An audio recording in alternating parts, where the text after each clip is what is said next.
En esta presentación abordaremos las glándulas de la boca, su valoración imagenológica, y para ello pretendemos cubrir los siguientes objetivos educacionales. Ubicar topográficamente las glándulas de la boca, específicamente las glándulas salivales mayores, describir las principales relaciones anatómicas de las glándulas salivales parótidas, submandibulares y sublinguales, describir el curso de los conductos de las glándulas salivales mayores y su desembocadura en la cavidad oral. Así también describir la inervación secretomotora autonómica de las glándulas salivales mayores. Las glándulas de la boca se encuentran en la cabeza del cuello, secretan enzimas que son útiles para la masticación y la digestión. Para su estudio se las puede dividir en glándulas salivales mayores y glándulas salivales menores. Aquellas glándulas salivales más grandes e importantes que están encapsuladas se denominan glándulas salivales mayores. Las podemos encontrar de un lado y el otro del cuello y la cabeza. Es decir, son pares y se las conoce como glándulas parótidas, como glándulas submandibulares y como glándulas sublinguales. Mientras las glándulas salivales menores están ubicadas en toda la cavidad oral dentro de la lámina propia de la mucosa oral, y se pueden encontrar hasta 600 de estas, ya que tienen un diámetro entre 1 a 2 milímetros y simplemente están rodeadas de tejido conectivo.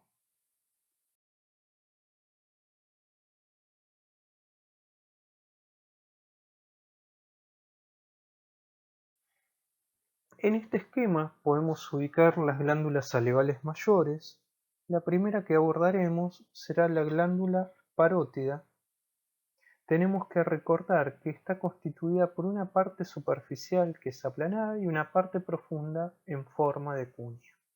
Su ubicación es inmediatamente anterior al conducto auditivo externo y se extiende inferiormente por la rama mandibular hasta el gonion o ángulo de la mandíbula, y hacia posterior en algunos casos llega hasta la apófisis mastoides que se encuentra representada allí. La parte profunda o retromandibular se extiende medialmente hasta la faringe. El conducto parotidio se dirige hacia adelante y medialmente hasta desembocar en el vestíbulo oral a nivel del segundo molar. La glándula submandibular se extiende desde debajo del primer molar hasta alcanzar el ángulo mandibular prácticamente hacia atrás, aunque la parte superior de la glándula se encuentra en relación con la superficie interna del cuerpo mandibular. Su parte más grande se prolonga por debajo de la mandíbula.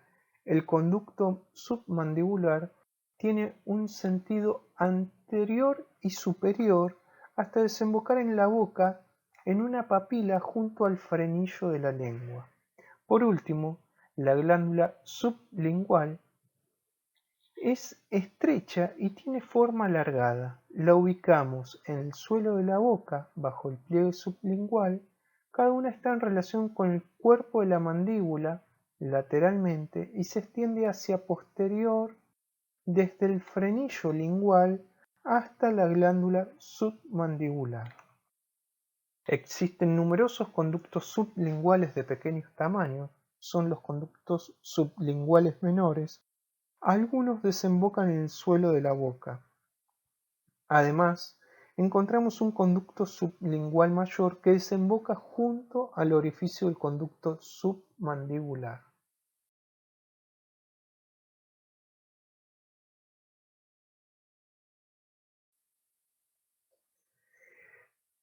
Si tomamos en cuenta el esquema de las glándulas salivales mayores, en una radiografía de perfil las podemos ver del siguiente modo.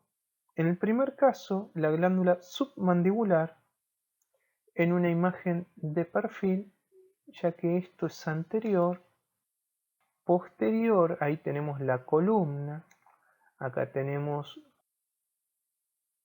la sínfisis del mentón, esto superior tenemos el paladar duro y hacia inferior tenemos el hueso hioides.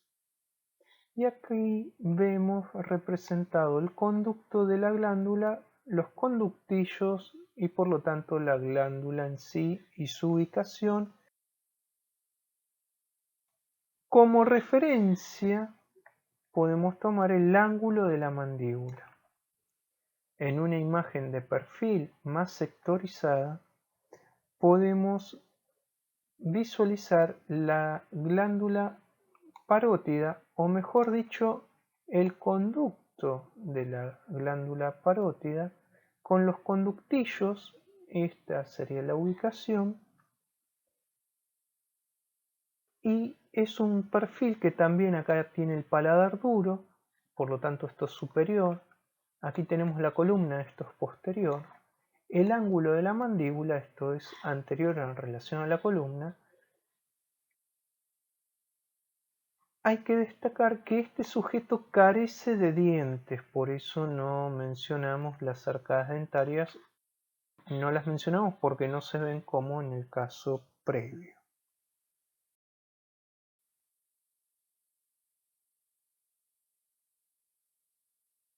En una radiografía simple no se puede observar o no permite observar las glándulas salivales mayores, salvo que tengan en su interior alguna calcificación que llamaremos lito también. Por tal motivo se debe realizar un procedimiento para su valoración radiológica. Este procedimiento se llama cialografía y se lo define como la exploración radiológica de las glándulas salivales mayores y sus conductos mediante un material de contraste. Este contraste es un medio iodado hidrosoluble. Para la administración de dicho contraste se coloca un catéter en el conducto principal y se conecta, ahí vemos el catéter, y se conecta hacia ese conducto principal y luego se inyecta el contraste. Entonces el contraste pasa a ese conducto hasta los conductillos que veíamos también en la imagen previa.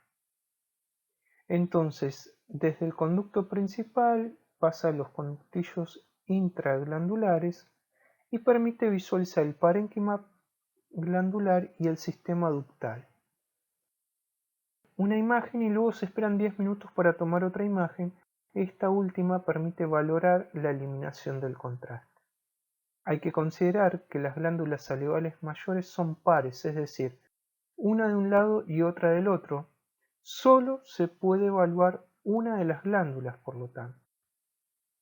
Si bien las glándulas salivales mayores se pueden estudiar por tomografía computada, resonancia magnética o ecografía, el método de elección para el diagnóstico definitivo para un problema relacionado con uno de los conductillos salivales o conductos salivales es este método.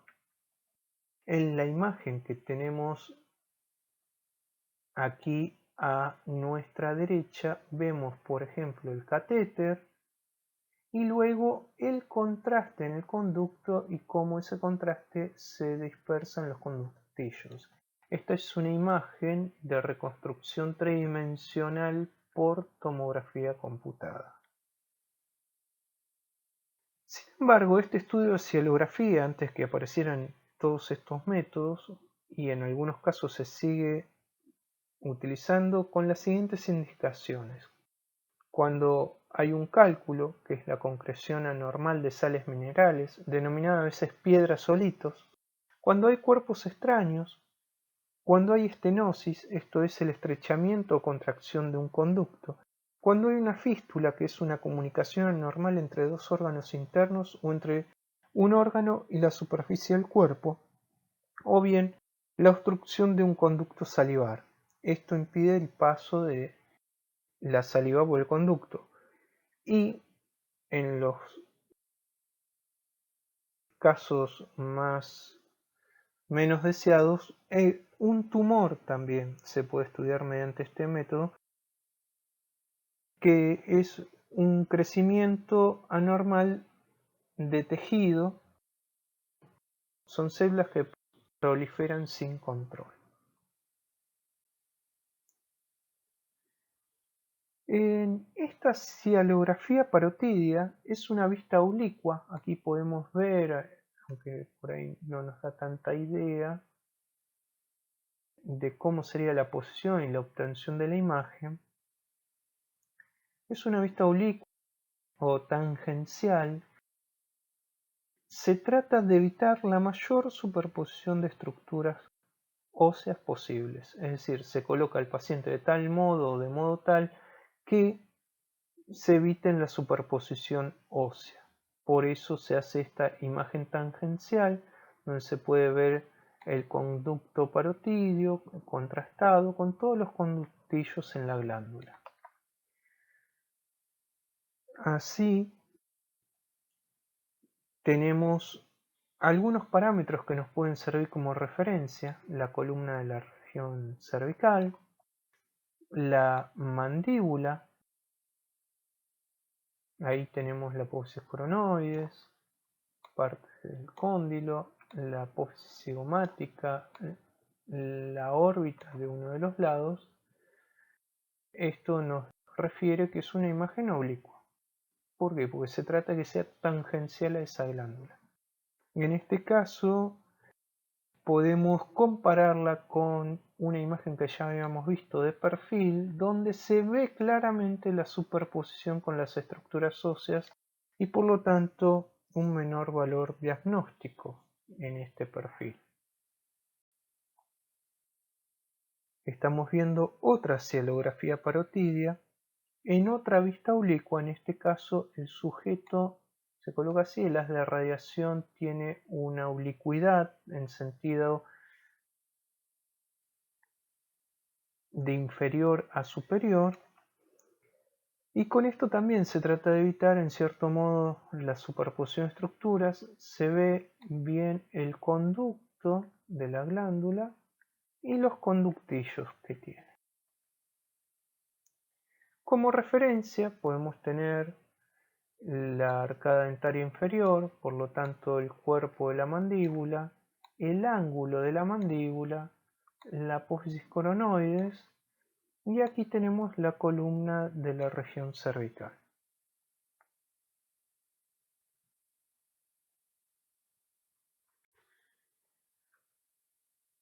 Esta es una cialografía submandibular en una vista lateral o de perfil. En este caso, la ubicación de la glándula permite este tipo de vista, el perfil, ya que al encontrarse en relación al ángulo de la mandíbula, prácticamente la superposición con estructuras óseas es mínima. ¿Qué elementos nos van a referir? Tenemos la columna de la región cervical por detrás, tenemos la sínfisis mentoniana por delante, el paladar duro por arriba y tenemos la rama o el cuerpo mandibular, antiguamente denominada rama horizontal de la mandíbula, por debajo. Y acá tenemos claramente el catéter, el conducto con el contraste cuando llega a la glándula y los conductillos.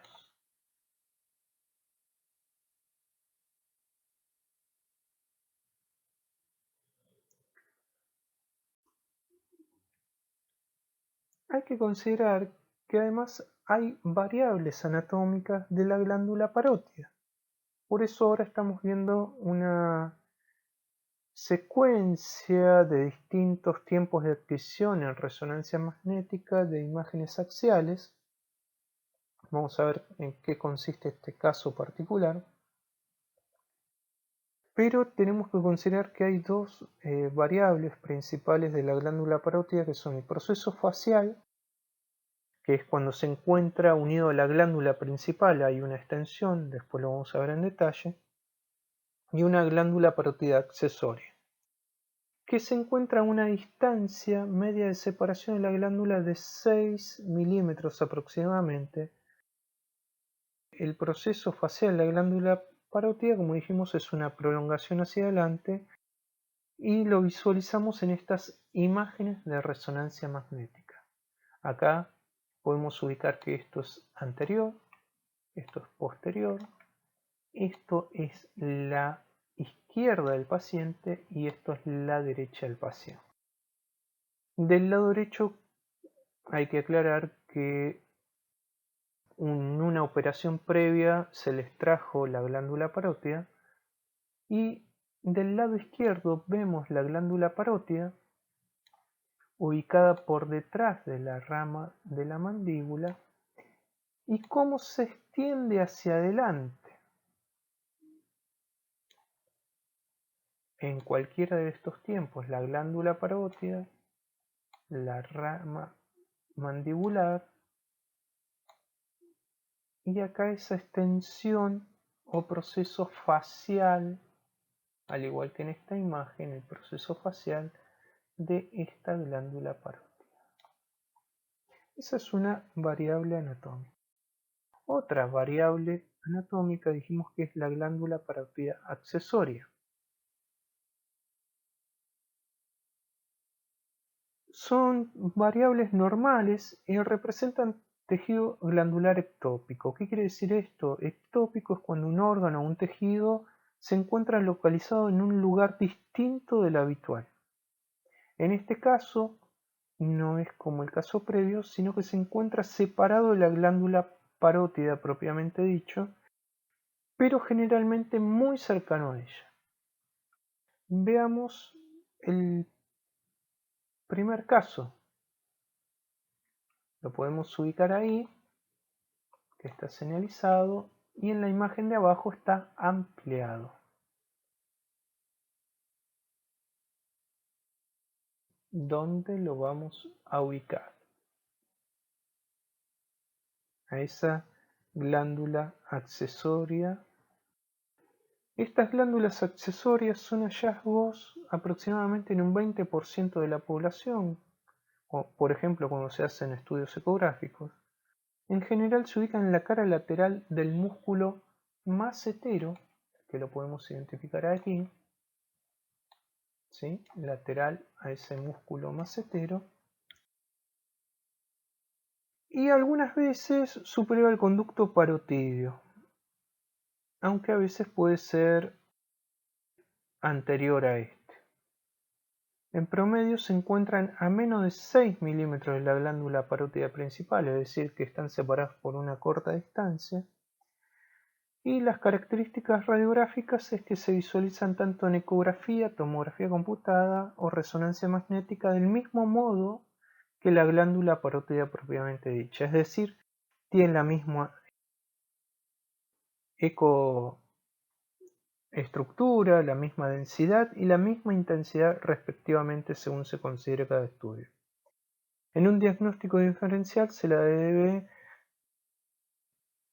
obviamente reconocer y diferenciar de un proceso facial de la glándula parótida. Cualquier trastorno que afecte la glándula parótida principal también afecta el tejido parótido accesorio, aunque los tumores de las glándulas parótidas accesorias son extremadamente raros. El conducto parotidio drena la saliva de la glándula parótida hacia la cavidad oral.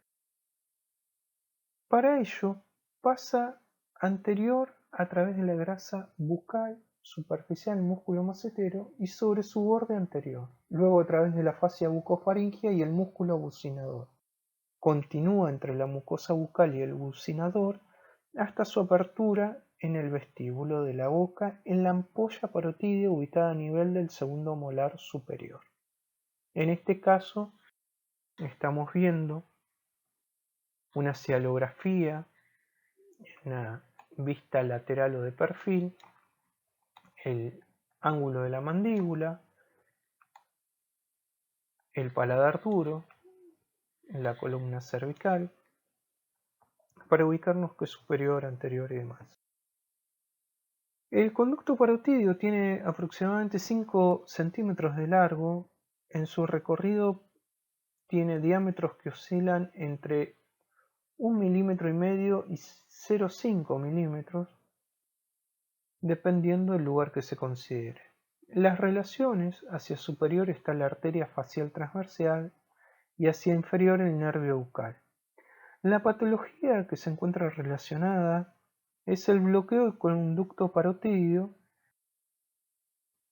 Esto puede ocurrir debido a cálculos en el conducto salival o bien a una compresión externa. Cualquiera de las causas puede causar dolor y parotiditis, que habitualmente lo conocemos como paperas, que además es una enfermedad contagiosa. Las piedras o litos son más comunes en las glándulas submandibulares y en su conducto.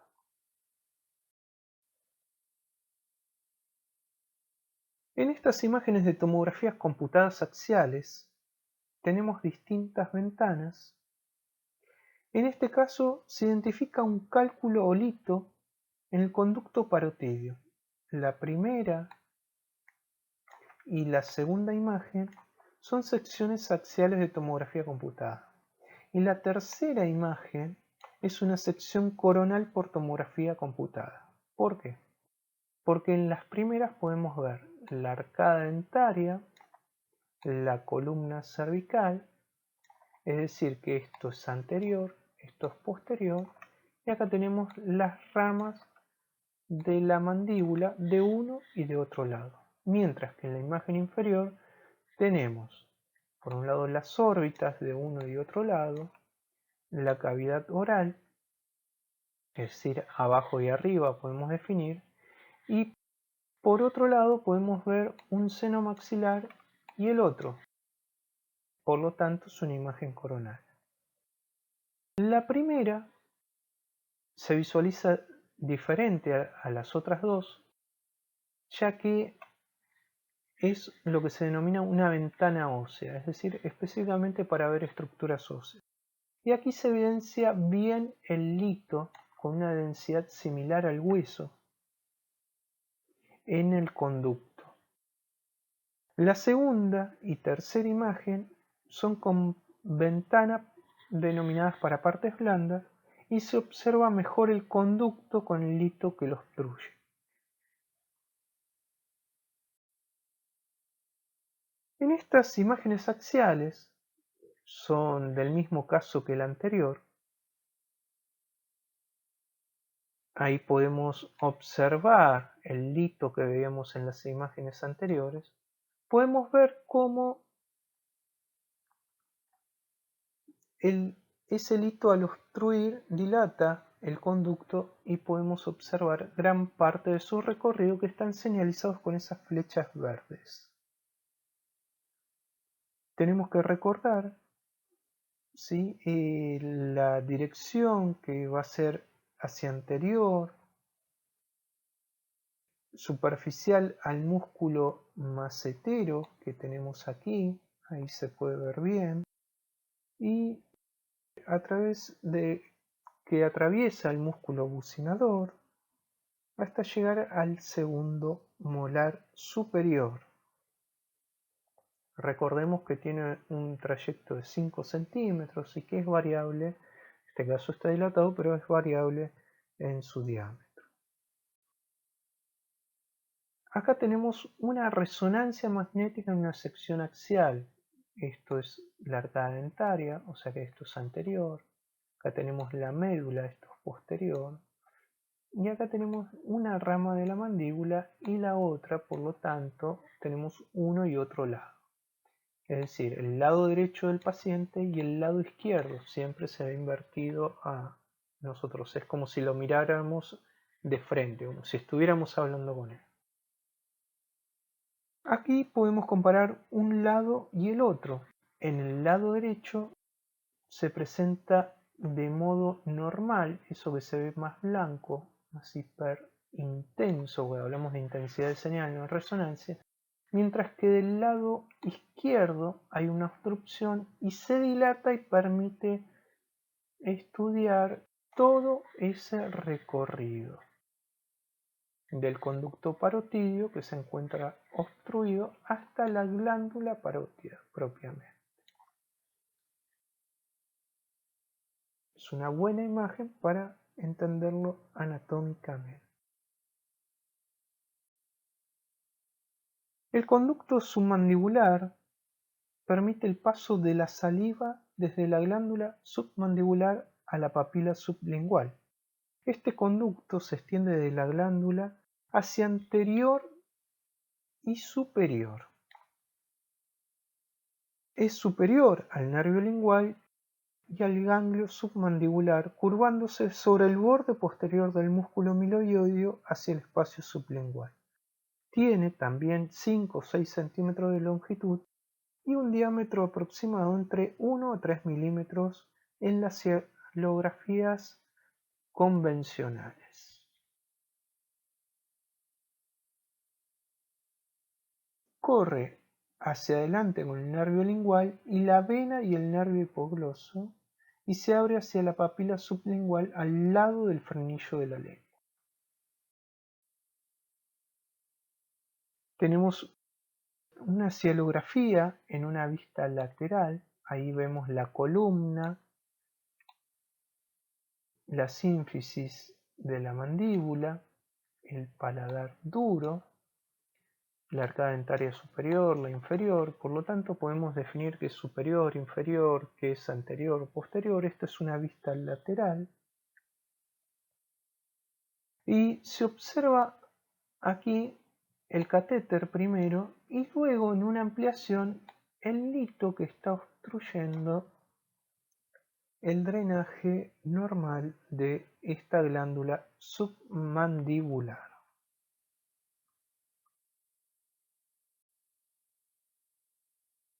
En una tomografía computada multislide permite la reconstrucción oblicua, por eso aquí nos tenemos que ubicar que esto va a ser la mandíbula, acá vamos a tener la lengua, y acá como para definir anterior y superior, por lo tanto aquí es posterior y esto es inferior. Acá vemos una estructura ovoide con una densidad similar al hueso. Eso es un lito, una piedra, un cálculo, como lo quieran llamar, que obstruye el conducto submandibular. Por lo tanto, ahí se lo ve dilatado a ese conducto.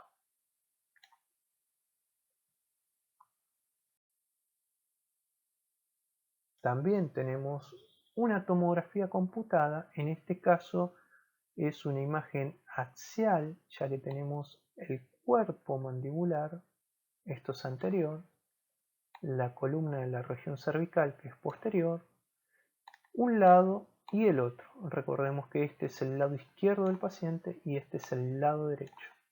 Por lo tanto, al igual que en la otra imagen, vemos un lito, una densidad similar al hueso y un elemento de menor densidad que del otro lado no es así. Por lo tanto, vemos un lito que obstruye el conducto submandibular del lado izquierdo y dilata este conducto hasta la glándula submandibular. Este es un estudio posterior a una inyección de contraste, por eso van a ver los elementos vasculares con contraste.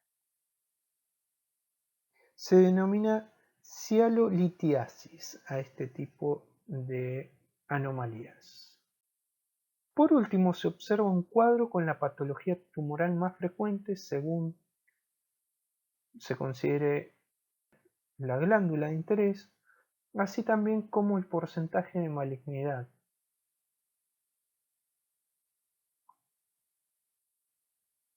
La bibliografía que en parte hemos utilizado la tienen aquí.